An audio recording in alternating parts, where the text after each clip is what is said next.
Mabuhay ka na, may katawan ka na. Sa wakas, muli ko nang nayayakap ang aking bunsong kapatid.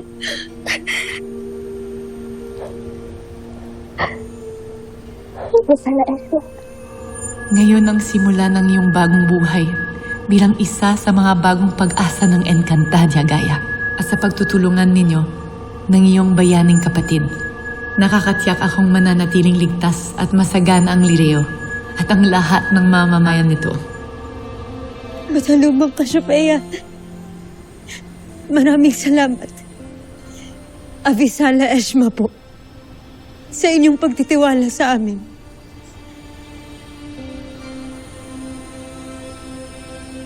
May isa na lamang akong kahilingan, mahal na Bataluman.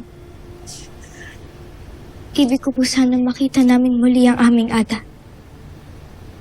Kaya maaari po bang isama mo kami sa Devas upang makita siya? Ang inyong ina at ang kanyang mga kapatid ay wala sa Devas, Gaia. Sapagkat sila ay mga bataluman na ngayon ay nangangalaga sa lahat ng elemento ng ating kalikasan. Sila ay nasa lupang ating tinatapakan, nasa hangin na ating sinasamyo, nasa apoy ng ating kalooban, at sa dalisay na tubig na nagpapalakas sa ating katawan. At balang araw, kapag napapanahon na, muling silang magbabalik upang makasama ninyong muli. Hihintayin po namin ang pagkakataon na yun. Bataluman. Ngunit ang aking ama, ibig ko siya makita muli kahit sa huling pagkakataon man lang. Kaya maaari ko po ba siyang makaharap, mahal na Bataluman?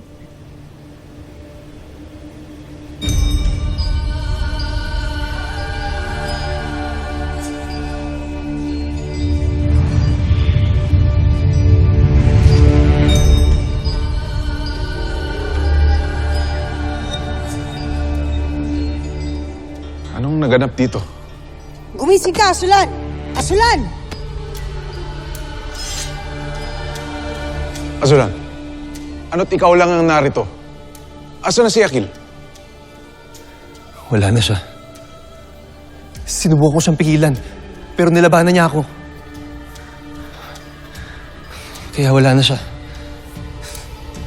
Tumakas na si Akil.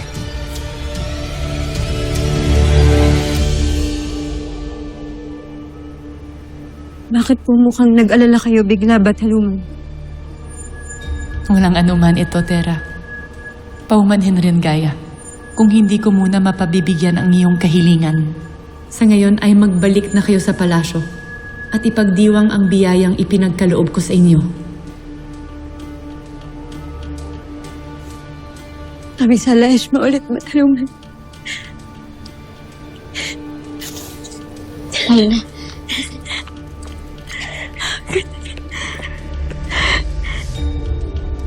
Edva Akil. At Adjun Iwi.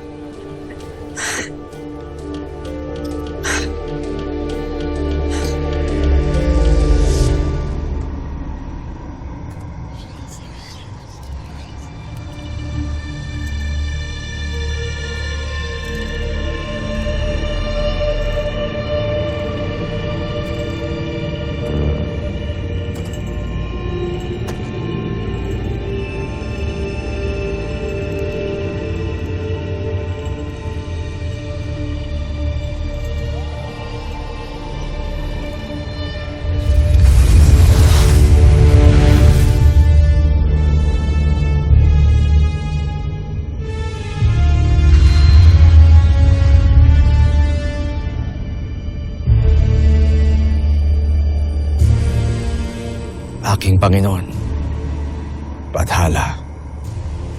Mabuti naman at kinikilala mo pa rin ako, Akil. Sapagkat ikaw lamang ang duminig sa aking kahilingan na lumaya at makatakas. Kaya mula ngayon, ay ibinibigay ko ang aking katapatan sa iyo. Kung gayon, tayo na't samahan mo ako sa aking paglalakbay.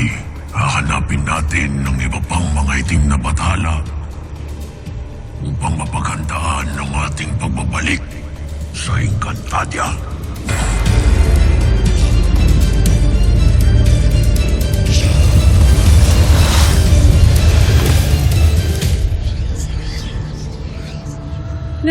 niyo bang naririnig ko?